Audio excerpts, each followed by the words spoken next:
Obviously, Hawks Pelicans tonight, which means yes, Trae Young and no Zion Williamson. And let's get to the bottom of that before we talk about it. Let me bring Woj into the conversation for the latest there. Woj, how are the Pelicans approaching the situation with Zion and the injury?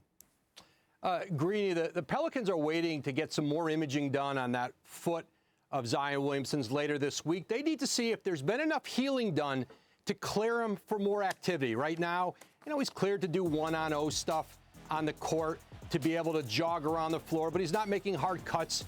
He's not able to move aggressively yet on the court, but they're hoping with the next set of imaging, I'm told perhaps as soon as late this week, they'll be able to progress to the next point of his return. But he's still a ways away from getting back into game shape and being cleared to play for these Pelicans, make his season debut. Yeah, and that's always been the concern there. Woj, thank you. We'll see you on Countdown in just a little bit. And let me remind everyone, lest you should need reminding, that Zion was the #1 pick in the 2019 draft, and Ja Morant went right after him. And then you see some of the other names on there, real good players.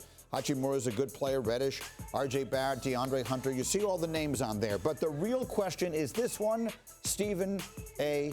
Smith. Well, why are you looking at me like that? Because I don't believe you had to show that chart. It shows that the New York Knicks had the 3rd pick, and they missed out on Ja Morant by 1 pick, just the way they missed out on Steph Curry years earlier by 1 pick. I don't think you had to show that. That's all I'm saying. I didn't want to start your night off on this kind of a downer, Stephen A. And Michael Wilbon, as you see, joins us from Las Vegas. But this is the question.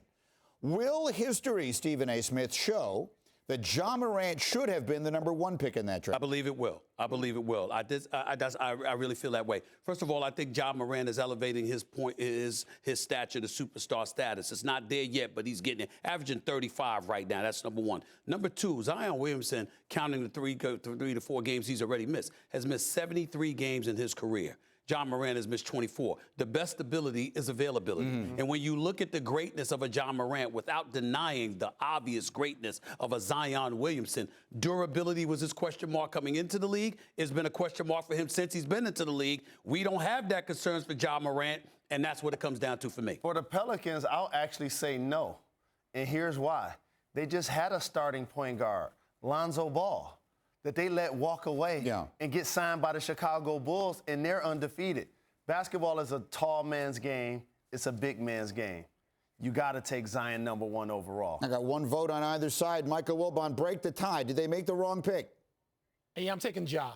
I'm taking Ja, guys. And he, I noticed the other night in that Laker game, and I understand he missed that 3rd free throw, and they lost the game. And I found myself saying, I don't care. I don't care that, he missed a free throw. We got a long season to go. He plays with, and I really want to see what Stephen A. thinks of this comparison. He plays with the ferocity of Allen Iverson. There's like part Iverson. I haven't figured out who else is there. Part of it seems like David Thompson some nights when I go really old school because I'm old. But this kid, he plays in a way that says, follow me. Follow me now. I'm not saying that Zion has there's no shortness to his game.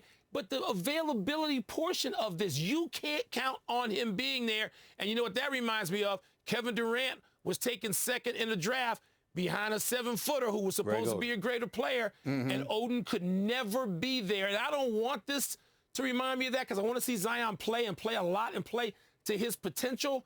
But, guys, it doesn't look like that's going on right now. To me, you got to go Ja. I got to put some respect on Zion's name. Yeah. He averaged 27 points last season. Right. He shot 60% from the floor, and he's currently injured. I agree. I love Ja Morant, and Ja Morant is a terrific, dynamic young guard. But basketball is still a big man's game.